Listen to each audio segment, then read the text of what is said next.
पुण्यात साकारलेल्या blades of glory या वैशिष्ट्यपूर्ण क्रिकेट संग्रहालयाचे उद्घाटन मास्टर ब्लास्टर सचिन तेंडुलकर यांच्या हस्ते करण्यात आले.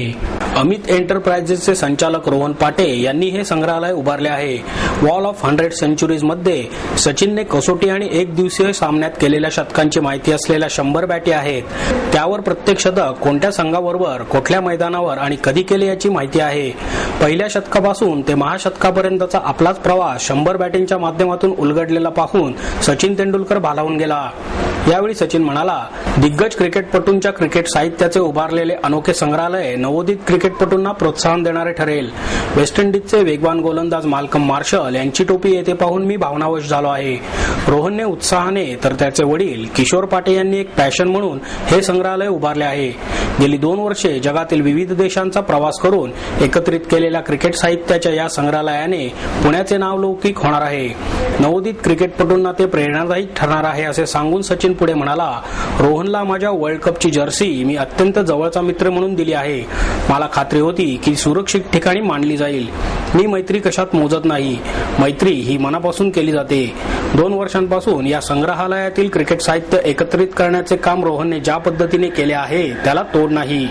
एक क्रिकेटर म्हणून मला त्याचा अभिमान आहे. सर डॉन ब्रॅडमन यांच्याबाबतची अविस्मरणीय आठवण सांगताना सचिन म्हणाला, ऑस्ट्रेलियामध्ये एका प्रदर्शनात सर डॉन ब्रॅडमन यांची बॅट मी हातात घेतली. तो क्षण माझ्यासाठी अविस्मरणीय होता.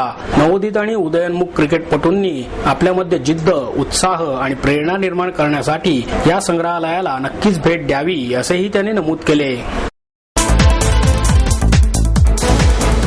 समाजकारण करताना कटुता न ठेवता माणुसकीचे राजकारण यांचा समन्वय म्हणजेच यशवंतराव चव्हाण असे गौरवोद्गार केंद्रीय कृषी मंत्री शरद पवार यांनी काढले. वसंत व्याख्यान मालेत यशवंतराव चव्हाण एक द्रष्टे नेते या विषयावर पवार यांचे व्याख्यान झाले. यावेळी पवार म्हणाले, यशवंतराव लहान असतानाच त्यांच्या वडिलांचे निधन झाले. मात्र त्यांचे वडील बंधू गणपतराव आणि आई विठाबाई यांनी त्यांच्या शिक्षणाकडे विशेष लक्ष दिले. द्विभाषिक राज्याच्या स्थापनेनंतर स्वतंत्र मराठी राज्य असावे अशी भावना जनसामान्यात होती. या भावना त्यांनी केंद्रापर्यंत पोहोचवल्याने नेहरूंनी महाराष्ट्र राज्याला मान्यता दिली. दरम्यानच्या काळात महाराष्ट्रापेक्षा नेहरू मोठे असल्याचे त्यांचे विधान वादग्रस्त ठरले आणि त्यांना जनतेच्या रोषाला सामोरे जावे लागले. मात्र संयुक्त महाराष्ट्राचा मंगल कलश चव्हाण यांनीच आणला. महाराष्ट्राच्या स्थापनेनंतर त्यांनी औद्योगिकीकरणाचा पाया घातला. लोकशाही स्वातंत्र्यावर गदा आणणारी आणीबाणी यशवंतरावांना मान्य नव्हती. म्हणूनच इंदिरा गांधी आणि त्यांच्यातील अंतर वाढत गेले.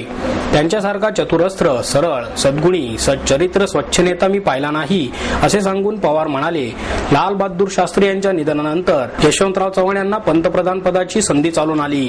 मात्र ठोस पाठिंब्याअभावी चव्हाण त्यापासून दूर राहिले. तत्कालीन राष्ट्रपती संजीव रेड्डी यांनी चव्हाण यांचे मन वळवण्याची जबाबदारी माझ्यावर टाकली. मी त्यांना पत्र द्या, शपथ घ्या, संख्याबळाचे नंतर पाहू असे सांगितले. तो आपला मार्ग नसल्याचे चव्हाण यांनी स्पष्टपणे सांगितले. नंतर रेड्डी यांनी तुमच्या जागी शरद पवार असते तर ते पंतप्रधान झाले असते असे चव्हाणांना सांगितल्याचे पवार यांनी नमूद केले. 18 मे 1912 रोजी प्रदर्शित झालेल्या पुंडलिक या चित्रपटाचे निर्माते दादासाहेब तोरणे यांना भारतीय चित्रपट सृष्टीचे जनक मानण्यात यावे अशी मागणी इंपाचे संचालक विकास पाटील यांनी केली. या संदर्भातील मागणीचे पत्र पंतप्रधान मनमोहन सिंग आणि मुख्यमंत्री पृथ्वीराज चव्हाण यांच्याकडे पाठवण्यात येणार आहे. तसेच या प्रकरणी न्यायालयात जनहित याचिका दाखल करून न्याय मिळवण्याचा प्रयत्न केला जाणार असल्याचे पाटील यांनी आयोजित पत्रकार परिषदेत स्पष्ट केले. रामचंद्र गोपाळ उर्फ दादासाहेब तोरणे यांनी पुंडलिक हा 22 मिनिटांचा पहिला भारतीय चित्रपट 1912 मध्ये प्रदर्शित केला. हा चित्रपट 2 आठवडे चालला. या चित्रपटाविषयी तत्कालीन वृत्तपत्रांमध्ये समीक्षण देखील देण्यात आले होते.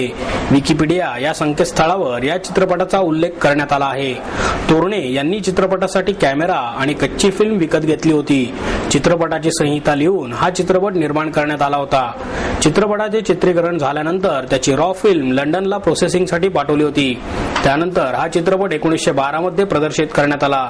या चित्रपटानंतर तब्बल 1 वर्षाने 3 मे 1913 मध्ये दादासाहेब फाळके यांचा राजा हरिश्चंद्र हा चित्रपट कोरोनेशन या चित्रपटगृहात प्रदर्शित झाला होता असे दादासाहेब तोरणे यांचे पुत्र विजय आणि अनिल तोरणे यांनी सांगितले. या संदर्भात गेल्या 30 वर्षांपासून राज्य सरकारशी वारंवार पत्रव्यवहार आणि पाठपुरवठा करूनही शासनाने कोणत्या प्रकारचेही सकारात्मक पाऊल उचलले नाही. 22 चित्रपट निर्मिती करणारे दादासाहेब तोरणे काळाच्या ओघात दुर्लक्षित झाले झाल्याची खंतही त्यांच्या परिवाराच्या वतीने यावेळी व्यक्त करण्यात आली. भारतीय चित्रपटसृष्टीचे जनक मानले जाणाऱ्या दादासाहेब फाळके यांच्याबद्दल आदर व्यक्त करत पाटील म्हणाले, पुंडलिक हा चित्रपट नाटकावर आधारित आहे. मात्र हे नाटक चित्रित झाले नव्हते, त्यामुळे हा भारतातील पहिला मूकचित्रपट ठरणार आहे. केंद्र सरकारने तज्ज्ञ समिती नेमून या संदर्भात पुराव्यासह योग्य संशोधन करावे आणि जनतेसमोर सत्य मांडावे अशी पाटील यांची अपेक्षा आहे. केंद्र आणि राज्य सरकारकडून अपेक्षित उत्तर न मिळाल्यास पुराव्यानेशी जनहित याचिका दाखल करून न्यायालयाकडे धाव घेण्यात येणार आहे आणि न्यायालय देईल तो निर्णय अंतिम मान्य करण्यात येईल, असेही पाटील यांनी यावेळी सांगितले. आमचा जो पूर्ण भारतभर भारतीय फिल्म इंडस्ट्रीचे 100 years of 100 years of Indian cinema हा साजरा केला जातोय. आमचं म्हणणं असं आहे की 18 मे 1912ला पुंडलिक हा पहिला सायलंट मूव्ही कोरोनेशन सिनेमॅटोग्राफ मुंबईमध्ये दादासाहेब तोरणे यांनी रिलीज केला होता. तो चित्रपट 2 आठवडे चालला. त्याच थिएटरमध्ये कोरोनेशन सिनेमॅटोग्राफ ह्या थिएटरमध्ये 1 वर्षानंतर म्हणजे 1913मध्ये दादासाहेब फाळके यांचा राजा हरिश्चंद्र रिलीज झाला होता. त्यामुळे थिएटर तेच होतं. पुंडलिक हा सिनेमा तिथं 2 आठवडे चालला. त्यावेळेसच्या 18 मेला रिलीज झाला होता. 18 मे 1912 रोजी टाइम्स ऑफ इंडियामध्ये पुंडलिक ह्या चित्रपटाची ॲड आलेली आहे. पुंडलिक हा चित्रपट टाइम्स ऑफ इंडिया 18 मे 1912 रोजी पुंडलिक ह्या सिनेमाची, त्याच वेळेस कोरोनेशन सिनेमॅटोग्राफमध्ये डेड मॅन्स चाइल्ड हा इंग्लिश चित्रपट चालू होता आणि त्याचबरोबर पुंडलिक हा सिनेमा चालू होता. त्या सिनेमाची ॲड यामध्ये प्रसिद्ध झालेली आहे आणि त्यामध्ये त्यांनी म्हटलेलं आहे, a fascinating religious from the Hindu mythology, don't fail to see them. हे टाइम्स ऑफ इंडियामध्ये 1912मध्ये 18 मेला आलेलं आहे. त्याचबरोबर 1 आठवड्यानंतर त्या चित्रपटाला त्या थिएटरमध्ये 1 आठवडा झाल्यानंतर टाइम्स ऑफ इंडियामध्ये 25 मे 1912 रोजी त्याचा रिव्ह्यू आलेला आहे आणि त्यामध्ये त्यांनी म्हटलेलं आहे की या चित्रपटाला अत्यंत चांगला उत्स्फूर्त प्रतिसाद मिळतोय. अर्ध्या हिंदू लोकसंख्येने हा चित्रपट पाहिलेला आहे आणि अर्धे हिंदू मुंबईतील लोकसंख्या हा दुसऱ्या आठवड्यामध्ये हा चित्रपट पाहिल. हा उल्लेख टाइम्स ऑफ इंडियामध्ये झालेला आहे. दादासाहेब तोरणेंनी चित्रपट बॉर्न अँड शेफर्ड या कंपनीकडनं कॅमेरा घेऊन, प्रॉपर चित्रपटासाठीचा कॅमेरा घेऊन, त्याच कंपनीकडनं रॉ फिल्म, निगेटिव्ह फिल्म त्यांनी घेतली. त्या फिल्मचं पुंडलिक या नाटकावर आधारित चित्रपट, त्यावेळेस सायलंट मूव्ही होता, सायलंट मूव्हीसाठीची नाटकावर आधारित स्क्रिप्ट तयार केली. ती स्क्रिप्टसुद्धा अजाणतेपणे भारतीय चित्रपटसृष्टीतली पहिली शूटिंग स्क्रिप्ट ठरते. ती स्क्रिप्ट केल्यानंतर त्यांनी निगेटिव्ह फिल्मवरती फिल्म शूट केली 2-3 लोकेशनला. ती फिल्म प्रोसेसिंगसाठी भारतामध्ये त्यावेळेस फॅसिलिटी नव्हती, त्यामुळे ती लंडनला लॅबमध्ये पाठवली जहाजाने. लंडनमध्ये निगेटिव्हचं पॉझिटिव्ह फिल्म केली आणि त्यानंतर 18 मे 1912 रोजी कोरोनेशन सिनेमॅटोग्राफ इथं सिनेमा रिलीज केला.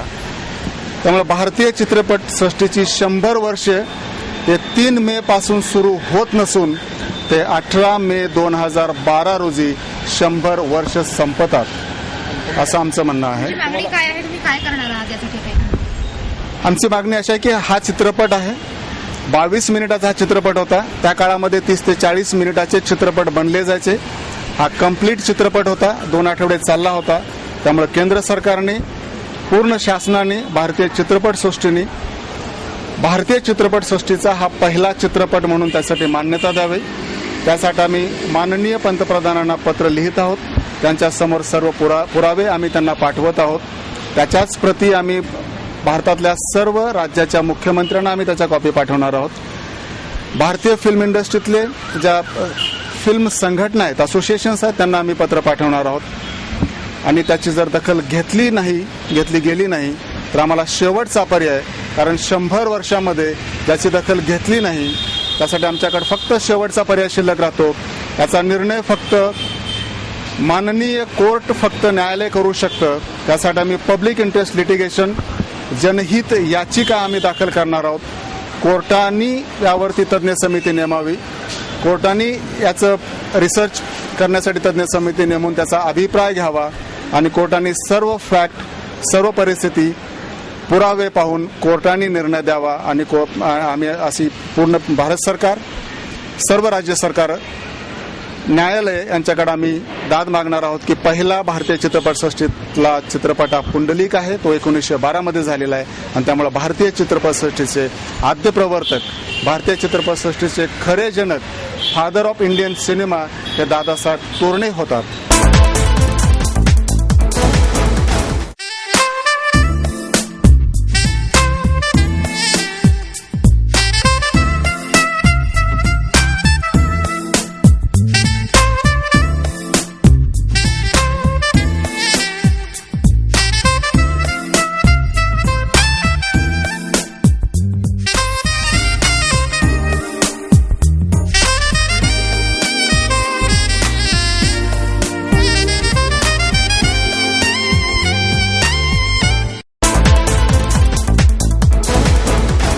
आजच्या पुण्यात जुनं पुणे शोधण्याचा सामुदायिक प्रयत्न करा आणि त्यासाठी माणसांची मने पडताळा, असे आवाहन जलसंपदा मंत्री सुनील तटकरे यांनी पुणेकरांना केले. समता पतसंस्था, नर्गिस दत्त महिला पतसंस्था, कृष्णकांत कुदळे फाउंडेशन यांच्या संयुक्त विद्यमाने पुरस्कारांचे वाटप करण्यात आले. यात समता पुरस्कार DS कुलकर्णी यांना, समता सहकार पुरस्कार अरिहंत ग्रामीण बिगर शेती सहकारी पतसंस्थेचे संस्थापक सुशील सिंघवी यांना, नर्गिस दत्त पुरस्कार आलोक राजवाडे यांना, सुनील दत्त पुरस्कार विद्या बाळ यांना प्रदान करण्यात आला. 11,000 रुपये, शाल, श्रीफळ आणि स्मृतिचिन्ह असे पुरस्काराचे स्वरूप होते. म्हाडाचे अंकुश काकडे, खासदार वंदना चव्हाण, कृष्णकांत कुदळे, मंगला कुदळे, राजेंद्र गिरमे यावेळी उपस्थित होते. चंदू बोर्डे म्हणाले, आज पुण्यात मैदाने नाहीशी झाली आहेत. छोट्या छोट्या मैदानांवरच भरमसाठ अकॅडमींची स्थापना झाली आहे. 2020 क्रिकेटमुळे पूर्वीचे टेस्ट क्रिकेट राहील की नाही अशी शंका येऊ लागली आहे. कारण बरेचसे लोक क्रिकेट बघण्यासाठी जात नसून चिअर गर्ल्सना बघण्यासाठी जातात, असेही त्यांनी सांगितले.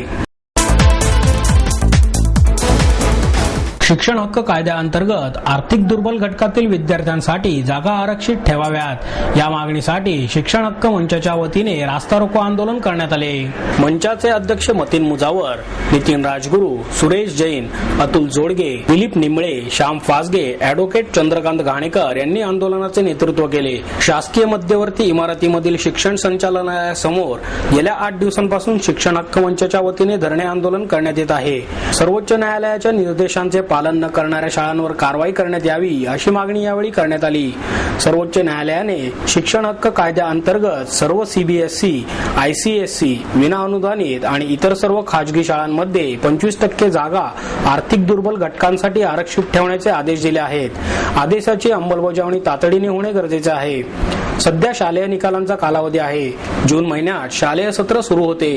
शिक्षण संचालक श्रीधर साळुंके यांना शिष्टमंडळाच्या वतीने मागण्यांचे निवेदन देण्यात आले आहे. दिवे आगर मंदिरात हुबेहूब आदीसारखीच गणेश मूर्ती विराजमान करणार अशी घोषणा पुण्यातील सराफ जितेंद्र घोडके यांनी केली. दिवे आगर येथील सुवर्ण गणेश मूर्तीचे चोरांनी विघटन केल्यामुळे मंदिराचा गाभारा रिकामा आहे. पुण्यातील जितेंद्र घोडके सराफ यांनी त्याच वजनाची चांदीची हुबेहूब मूर्ती बनवली असून ती दिवे आगर देवस्थानला भेट देण्यात येणार आहे. सोन्याची मूर्ती तयार होईपर्यंत ही मूर्ती गाभाऱ्यात ठेवण्यात येणार आहे. काही दिवसांपूर्वी दिवे आगर येथील मंदिरातील 1320 ग्रॅम वजनाच्या सोन्याच्या गणेश मूर्तीची चोरी झाली.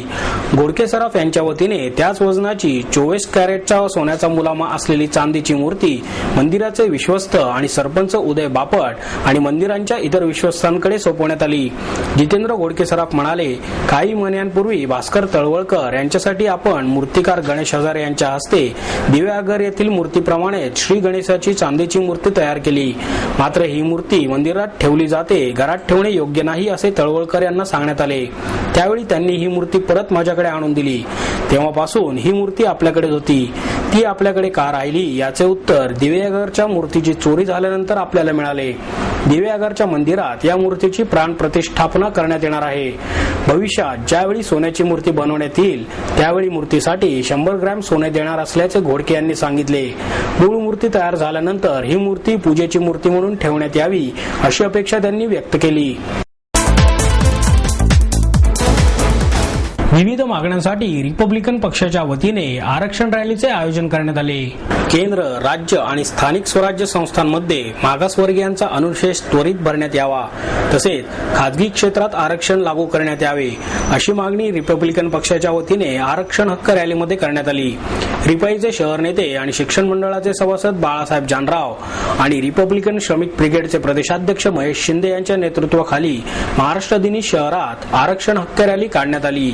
शासकीय पातळीवर सर्व मागासवर्गीयांचा अनुशेष भरण्यात यावा, तसेच खासगी क्षेत्रात तातडीने मागासवर्गीयांना आरक्षण लागू न केल्यास तीव्र आंदोलन करण्याचा इशारा यावेळी देण्यात आला.